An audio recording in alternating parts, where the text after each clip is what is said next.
Pemirsa, pelaku tindak pidana skimming yang menimpa 94 nasabah Bank Kalsel hingga kehilangan isi saldo rekeningnya beberapa waktu lalu. Kasusnya langsung dilaporkan ke Polda Kalimantan Selatan.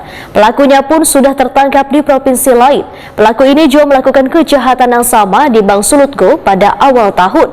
Dua pelaku merupakan WNA asal Bulgaria. Pelaku tindak pidana skimming yang menimpa 94 nasabah Bank Kalsel hingga kehilangan isi saldo rekeningnya beberapa waktu lalu, kasusnya langsung dilaporkan ke Polda Kalimantan Selatan. Pelakunya pun sudah tertangkap di provinsi lain. Direktur Bisnis Bank Kalsel Fahrudin Wetakuni Prima TV jelang tengah hari Senin 29 Agustus 2022 memandahkan kasus tindak pidana skimming ini sudah dilaporkan ke Polda Kalimantan Selatan. Kemudian kepolisian berkoordinasi dengan Bank Sulutgo di Sulawesi Utara dikarenakan kasusnya mirip dengan kejadian di Bank Kalsel. Bahkan menurut keterangan ujar Fahrudin, pelakunya sudah ditemukan, tinggal menunggu hasilnya. Fahrudin menyatakan pelaku ini katanya melakukan kejahatan yang sama di Bank Sulutgo pada awal tahun, yaitu dua pelaku merupakan warga negara asing asal Bulgaria berinisial MIS alias AM 28 tahun, Wan PAK 36 tahun, serta dua orang babinian warga negara Indonesia berinisial CW 23 tahun asal Maluku, Wan ALS 31 tahun asal Surabaya. Menurut Fahrudin, modus yang dilakukan pelaku ini hampir mirip dengan kasus skimming di Bank Kalsel, yaitu dilakukan di tanggal-tanggal pergantian akhir-akhir bulan. Namun manajemen Bank Kalsel masih belum mendapatkan laporan apakah pelaku adalah sama. Sebelumnya kasus skimming ini, ujar Fahrudin, menimpa pula pada beberapa bank lainnya.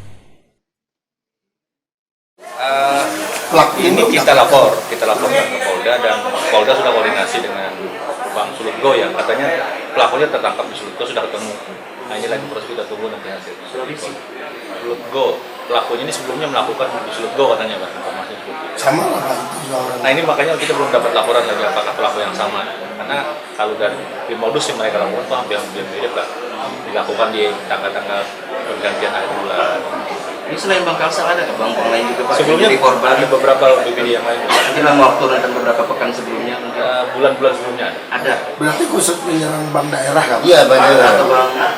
Sebenarnya kan tidak hanya bank daerah, tapi juga ada bank-bank besar juga sudah kena. Nah, besar ini kan karena banknya ada di daerah, jadi kita semua jadi yang terinformasikan.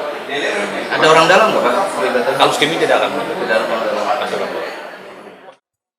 Fahrudin menambahkan, Bank Kalsel sudah mengganti kerugian pada 94 nasabah yang kehilangan isi saldo rekening diduga karena tidak pidana skimming hingga membuat Bank Kalsel mengalami kerugian sebesar 1,9 miliar rupiah. Jadi pencadangan kita itu. Sebenarnya kita ganti 2 hari setelah kejadian ya. Sementara 1,9 miliar Dan itu sudah diganti.